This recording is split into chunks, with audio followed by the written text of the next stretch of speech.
大家好，我现在要来介绍在 AutoCAD 里面如何绘制椭圆形。在 AutoCAD 里面绘制椭圆形有3个主要的方法，一个叫中心点法，一个叫轴线端点法，一个是椭圆弧法。好，那我先由中心点法来介绍。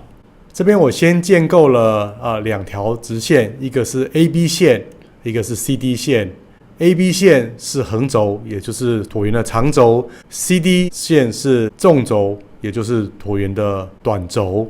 好，现在我们要点选椭圆，然后中心点的输入模式。这时候你的滑鼠游标就会有一个指定椭圆的中心点，而且随着你的游标移动，它就会不断的产生这个对应的坐标。那椭圆的中心点当然就是 AB 跟 CD 长轴跟短轴的交界。好，所以我们点选，让这个系统知道我们的椭圆的中心点在哪里。再来，我们就点选长轴的方向，我这边就选到 B 点，点选它，告诉系统我们的长轴是这样的距离。好，所以有了中心，有了长轴的距离。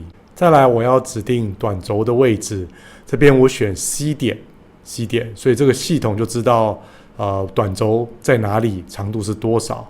如此，我们给了中心点的位置，给了 B 点的位置，也就是长轴的位置，给了 C 点的位置，也就是短轴的位置，就可以画出一个椭圆形来。接下来，我要示范用轴和端点这个方法来绘制椭圆。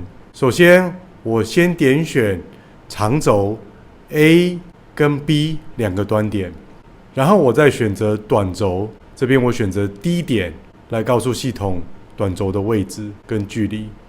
现在我要介绍绘制椭圆弧的方法。首先一样点选椭圆弧的工具链，这时候我们知道必须要先选择长轴的端点，好，那短轴的弧线，还有一些椭圆弧的角度或者是椭圆弧的点去决定椭圆弧。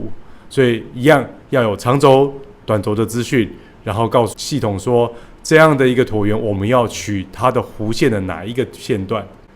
好，这边我们就取了 A 点长轴的端点， B 点长轴的另外一个端点， C 点短轴的一个端点。这时候系统就已经知道我们椭圆形应该长什么样子。